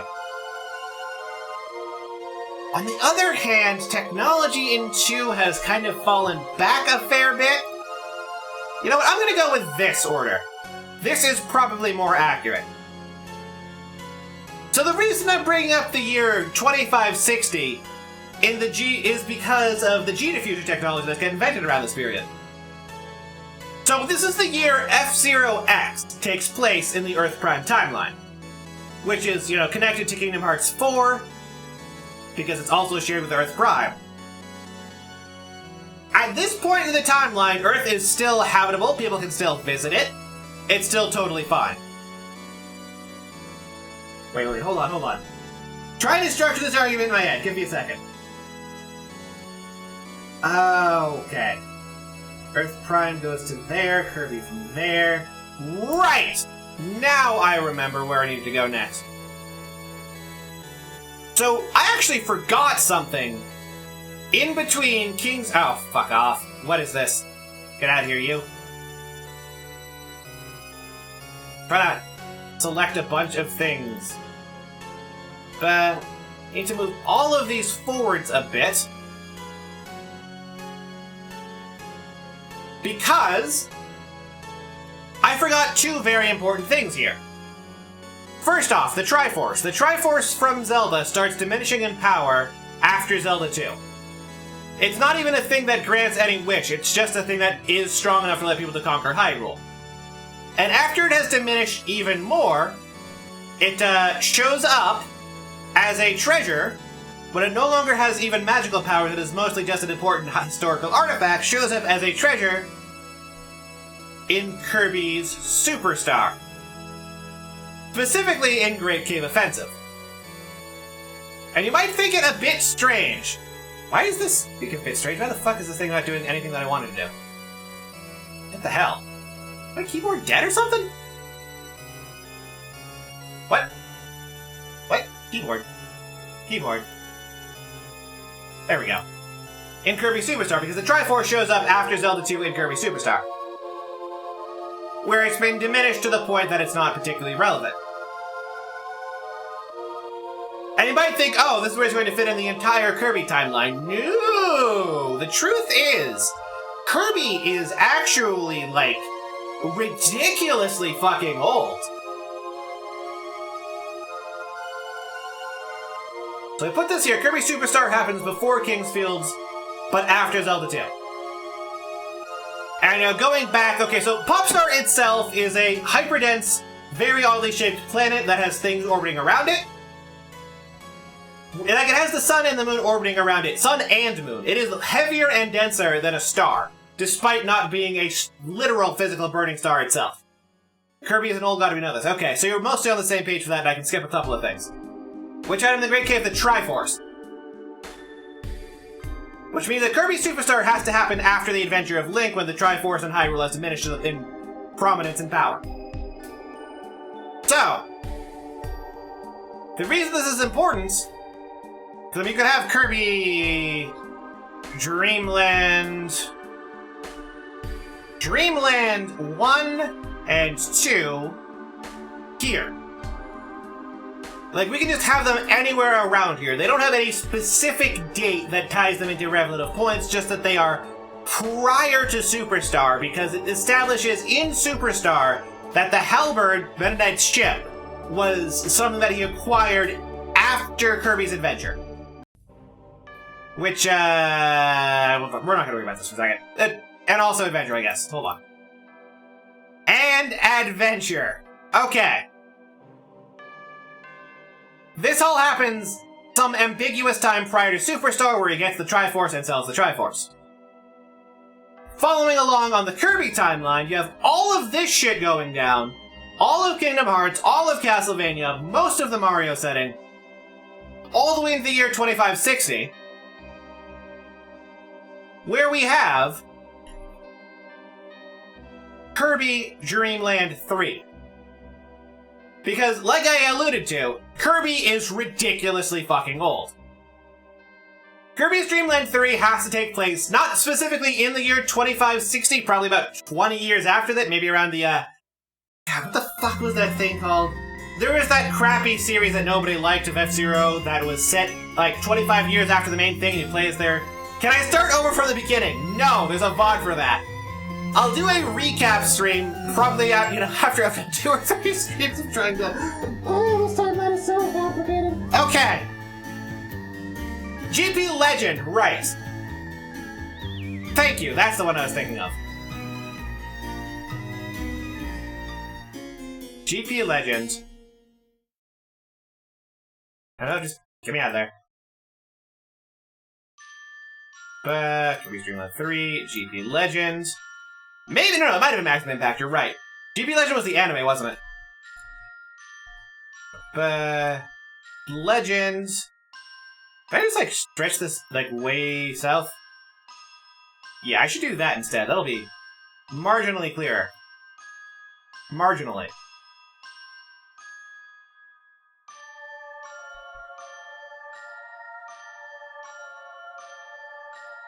Why is it not letting me navigate with my keyboard? It's so weird.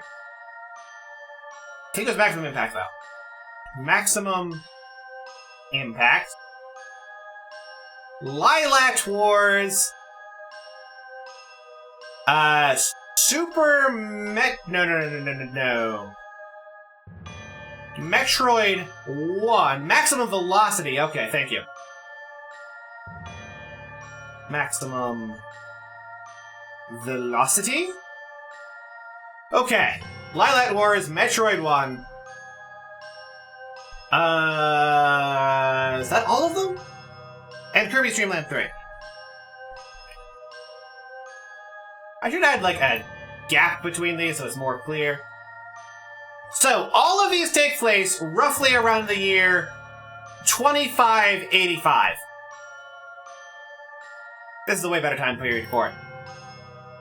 You might be wondering, why does Kirby's Dream Land 3 happen at around the same time as Metroid 1? Well, in Kirby's Dream Land 3, you actually do encounter Metroids. They can't actually harm Kirby because Kirby is an old god. Love that word for guards. No, I will not Cool Boy Mew. The Lilac Wars tie into more than Star Fox. They also tie into Animal Crossing. That's why I did not put Star Fox. But I will get to that in a second. So. Oh my god, alright, let's hold on. I'm taking sanity damage from my own stream. I'm taking sanity damage from my own stream. My own content is it's damaging me. Okay. Anyway. So in Kirby's Dream Land 3, Metroids show up on the surface of Popstar, and Kirby defeats them by freezing them, then smashing them. He doesn't need to use a super missile to break their shell. Once they're frozen, he can break them with his bare hands, because, as established in Superstar, way the fuck back here, he is strong enough to punch a planet in half. Not just a regular planet, but a hyperdense super planet. So he doesn't need to use the impact of super missiles to shatter a Metroid, he can just use his hands. Afterwards, if you can kill all of the Metroids in there, Samus will show up and give you a Star Heart, which is necessary for getting the good ending of the game. So we can establish that Dreamland 3 and Metroid 1 happen at roughly the same time. Because in Metroid 2, there are no more Metroids left, aside from those that are cloned by, like, the government, but let's not worry about that. And for those of you who don't know, in the F-Zero series, starting from X, there is a pilot, James McCloud, who pilots the Little Wyvern, which is very clearly a modified R-Wing. And the reason it was eligible for use in the F-Zero races is because R-Wings use a G-diffuser system. Like, everyone remembers that line from the start of 64. Falco, check your G-diffuser system and whatnot, right? G-diffuser is not actually just some random techno-battle, it's actually an established thing within this timeline. Specifically, it eliminates electrostatic inertia to allow for higher maneuvers. Or not necessarily eliminates, but reduces. Electrostatic inertia is also known as momentum. This is something that affects the way particles interact with each other in order to reduce the friction between particle interactions, which is known as momentum. This momentum eliminating thing allows the pilots to produce maneuvers that are impossible for other jets. It allows for ridiculous speeds in the F-Zero franchise. It is why Samus' ship can just hover in place without having to land. It is the basis behind most forms of long-distance travel at this point of the timeline in year 2585. And these are all explicitly referenced as G-diffuser systems. F-Zero X has explicitly called them out as a G-diffuser system in the manual. Metroid, I think it was Prime refers to it as the G-diffuser system, but I could be wrong. I think it might have been Prime 2. Prime 2 also has an establishing shot where they have a star map during the intro, and if you look closely in the background, you can actually see Popstar being orbited by a star and a moon. Because Kirby's Dream Land 3 happens around the time of 1 and Prime, but before 2. Which is why there's Metroids on Popstar that one time, because it's just a place. It's a very distant alien planet inhabited by an incomprehensible ancient eldritch evil known as Kirby.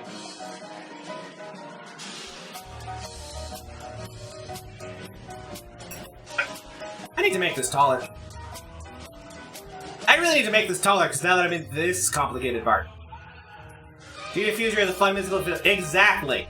It is a fun little finger to classical physics that is the basis of, like, so much stuff at this point in the timeline. Also, fuck, what is it? What is the name of the central government? The United Federation of Planets? United Earth Federation? I can't fucking remember. Someone who's played Metroid Dread, remind me what the fuck it's called. Kirby is an elder god, not evil being. He almost destroyed the entire planet because he forgot that he had already eaten his own cake, alright? You cannot call that good. He is chaotic neutral at best. I would go more towards neutral evil. Galactic Federation, that's the one, thank you. Yes, this is something that gets referenced in both the F-Zero franchise and in Metroid franchise as the Central Authority. It is also the one that the Lilat system itself is a permanent member state of the Galactic Federation. Because, oh god, how do I frame this? Because of an agreement they had, permanent member state means that they cannot voluntarily withdraw from it. It gives them higher privileges and a greater emphasis on their technology because Lilat is relatively backwoods as a system and not particularly important. Chaotic equivalent to break anything for justice. That's not good. Killing random people because you lost a cake is not justice. But enough about alignment chart. That's an entirely different thing that I don't want to deal with. I can probably shrink this down a bit, it will.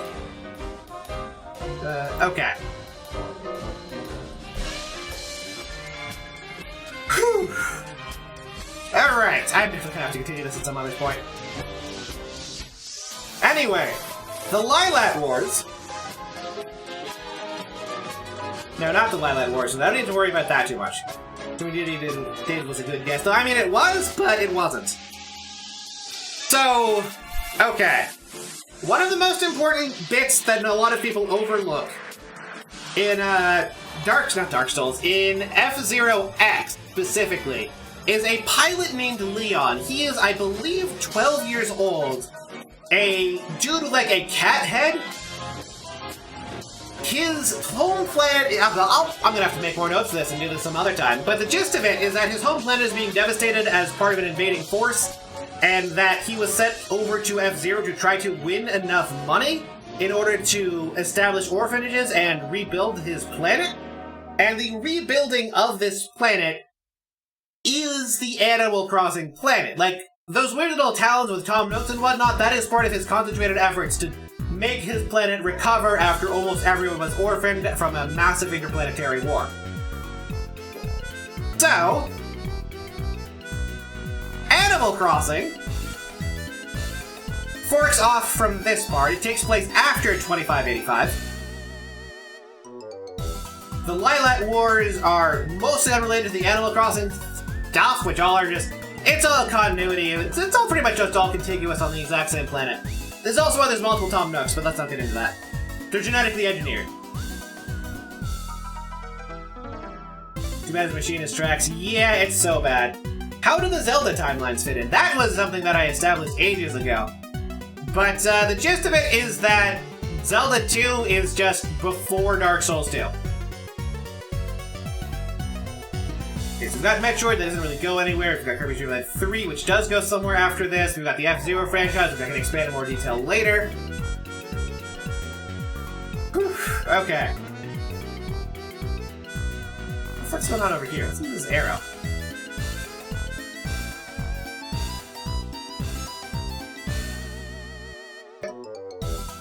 Fine, let's leave it down here for now. Fuck you, application.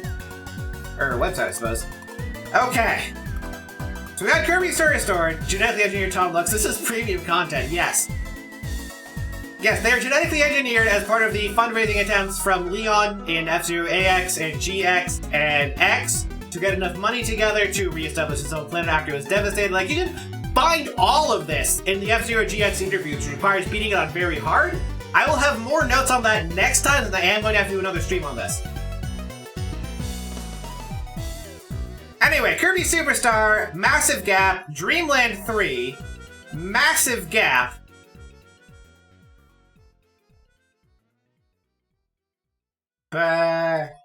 Kirby 64. What? I pasted the thing. Why did it not show up? Paste. Earth is frozen. So, as previously established with how Superstar takes place here after Adventure of Link, and 3, the next game of the franchise, takes place almost several thousand years later.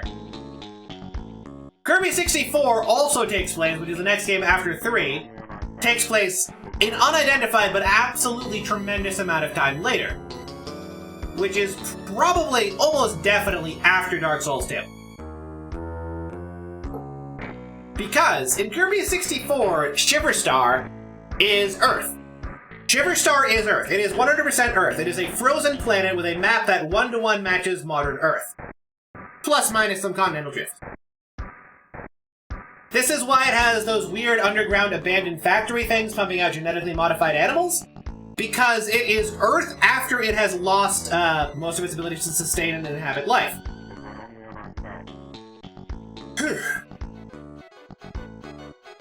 And as we all know, as we established 2 hours ago, Switzerland is part of the Dark Souls universe. Which means that Switzerland is now frozen. I'm not the one who believes in continental drift. The one who believes in continental drift are the developers of this timeline, alright? Okay? We cool? We got it? Alright. So, with all that said and done... Oh god, where am I? What do I even have left at this point? Yes, Kirby 64 takes place on a ruined Earth. It is a post-apocalyptic game after Kirby's Dream Land 3 takes place during the Galactic Federation. And, Kirby Superstar takes place on a primordial Earth lost to history, essentially the Hyperborean era? Or Hyperborean area? What's the one from Conan the Barbarian? Hyperborean Age? That's what it is, right? Essentially the Age of Mythology, which is where the Zelda stories come from. Are you telling me this timeline isn't scientific? I'm telling you this timeline is accurate to the timeline. Unless you're gonna argue that throwing concentrated masses of humanity hurts things and drains their stamina is scientifically accurate.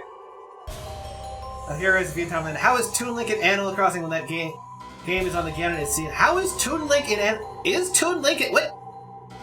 In what Animal Crossing game is Toon Link? This is news to me. What? What?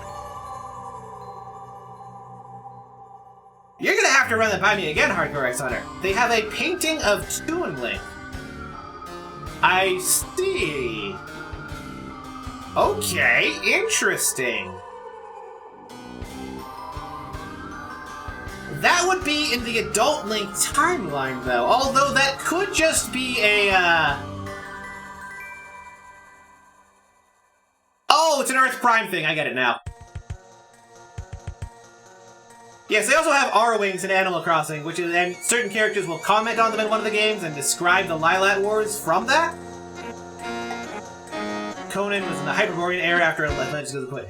Thank you, Rulers. I thought it was Hyperborean area. Okay, I'm gonna have to save this and do more of this later, because I do need to do a bit more research on some stuff. But yes, this is a pretty good start for the first stream. I'll have to do more streams of this, because there is a lot more stuff going on here. But yes, the Hyperborean era, the era of myth, Atlantis, all of that is happening around here. I will need to, like, more accurately specify this with more details and eras to explain which eras each of these are taking place in. Like, I haven't even pointed out that World War II happens right around here. Like, World War II happens after Kingdom Hearts Union Cross, but before the Sora Saga. This is important. This is important because this is how... is it Shin Megami Tensei? I think it's Shin Megami Tensei. With Der Führer is canon to Dark Souls, and we'll get to that later. Because I want to identify each of these individual eras as specific things at some point, which will require a bit more effort, and I will do that off stream and post this afterwards. Where did Eldritch Gods come to? Somewhere. Shin Megami Tensei 2. Thank you. Yes, because Shin Megami Tensei 2 takes place after Bloodlines, before Aria of Sorrow, before the Sora Saga, but not much before. And well after Kirby Superstar. Innocent Sin. Thank you. I'll need to put that down later. So, I think this is most of what I had written down so far. I've established that Kingdom Hearts is part of the Dark Souls 2 era. Kingdom Hearts was before Dark Souls 2. Iron Keep is that. Holy Water is part of this. G-Diffuser. Okay, I think I've mostly done the complete timeline, and just need to pretty this up a bit. Which I can do on my own time, since that's just a bunch of manual clicking. But this more or less explains the complete Dark Souls timeline. It starts off with Dark Souls 1, then Dark Souls 3. Kirby's Dream Land 1 and 2 and Adventure happen at some point. Could be before 1, could be after 1. Their exact timeline isn't specified. Then you go into Skyward Sword, all the way to Ocarina of Time, Heroes Defeated timeline, Zelda 1, Zelda 2, Kirby Superstar, because he takes the Triforce after it has lost most of its power. Kingsfield. I forgot something important! Speaking of the Triforce, before Kirby Superstar, there is another very important game that I need to fit into this, and then I can call this done. Because Kirby Superstar is not the only game with the Triforce.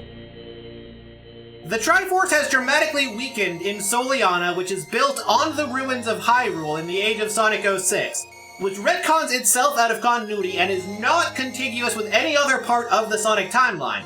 Sonic 06 stands on its own in terms of continuity, and is not referenced by other stuff. Like, the Silver becomes like a time cop in the other parts of the Sonic franchise. Sonic 06 is by itself completely chronologically isolated, which is why it was drawn into a timeline that's so wibbly and wobbly because of the castle's internal plexus in Mario 64. But the Triforce is part of Sonic 06. In fact, if you look at the emblems that are used in Soliana, they almost look identical to the Hyrule symbol in Twilight Princess, because Soliana from Sonic 06 is an alternate timeline version of Hyrule in Twilight Princess, essentially, because this is not the branch of the timeline where the moon collapses into... This is not the part where the moon slams down to the earth and wipes out Termina. This is just what happens in the timeline where that doesn't, and rather than becoming Twilight Princess and having all the Twilight and Termina and all that shit, you just have Sonic 06, where Robotnik kidnaps Elise in order to try to unseal the ancient fire god of Solaris, who is actually the basis of the first flame that you can find in Dark Souls 1 and 3. Essentially, the ever-consuming thing that resulted in the severe destruction in the... what do you call it? In the... something of the first flame. What the fuck is the final area in Dark Souls 1 called? This is driving me nuts. It's not the Cradle of the First Flame. Killing of the First Flame, that's the one. The rampaging destruction of the First Flame in the Killing of the First Flame in Dark Souls 1 is actually Solaris that gets sealed into Princess Elise in Sonic 06, because she is the bearer of the First Flame at that point in the timeline. It later fades away. I'm actually reading it. Hey, Yoshi998877, and thank you so much for the follow. Now, don't tell this to a lot of people, Yoshi. In fact, out of all the people who ever followed me, the only person I've ever told this to, the truth is, You're actually my favorite follower. That's Rabba number 1, because Yoshi is my favorite Mario character, and 998877 is my favorite number. But yes, Princess Elise is the bearer of the first flame. Elise a firekeeper. No, she was not a firekeeper. She is not tied to bonfires. Bonfires were powered off of her. Similarly, the actual true form of Solaris, the sun god, is actually a merger of the first flame with the Dark Soul. The Dark Soul itself being the Dark Soul itself with the Furtive Pygmy actually reincarnates into Mephiles the Dark in Sonic 06. And I think that, I can't believe I forgot to include that bit for so long. It's like such an important, crucial part of the timeline. Anyway. Iblis the First Flame is actually just a bearer of the First Flame who went totally out of control. And Mephiles the Dark is the reincarnation of the Furtive Pygmy mentioned only in Dark Souls 1. He takes the form of Shadow because, his enemy lets him copy forms, but that's a whole other thing. It's not actually his true form as established as a pygmy because he is using magic to copy his form. Something probably similar to the Chameleon spell, but powered by hexes rather than sorceries. And speaking of 06, tomorrow I will be streaming more of the DLC missions, and I'm about to wrap up this stream because all I have to do is pretty up this timeline, and I've more or less established the entire Dark Souls timeline. There may be things after Kirby 64 I'm forgetting, but it starts with Dark Souls 1. Internal Plexus? What do you mean Internal Plexus? What? I mean, yeah, it's part of the Mario 64 important stuff. I've already spoken of that. It's the reason that time is distorted in Lordred, because it's being distorted by the castle's internal plexus. It's the same force that causes Mario 64 to be personalized. And with that established, I think it is time to save this and modify it a bit later, and then I'll post it on Twitter. You're unfamiliar with the term. Oh! Okay, so Mario 64 has a castle where time and space are distorted and things don't make a whole lot of sense. That is the internal plexus phenomenon. Ferdinand becomes the darkest vagrant story, but Sydney Duke one of the Sydney and Snake vagrant story. Okay. I'll include that on the timeline afterwards. But for now, with all of this established, I think it's a good time to raid someone. And I will be prettying up this timeline later. And I should raid someone who's doing Dark Souls, since I did a Dark Souls related thing.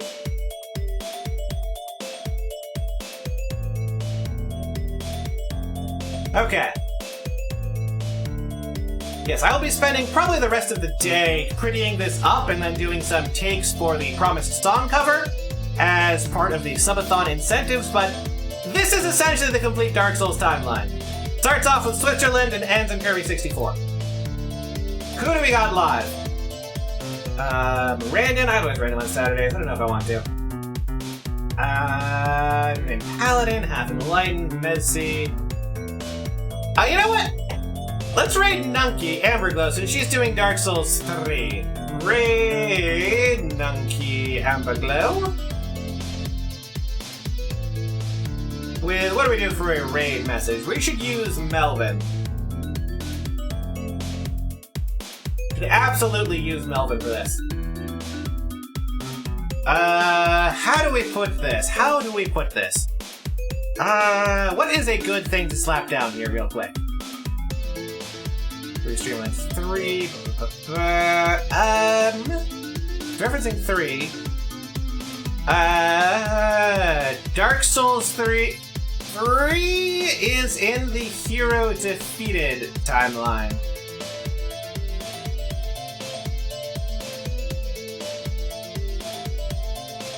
That's my plan, Beloros. I hope you're looking forward to it.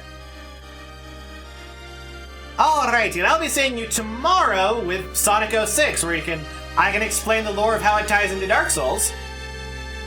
And then after that, since it's no longer going to be the month of April, I will have all sorts of exciting new non-Fear and Hunger streams for people.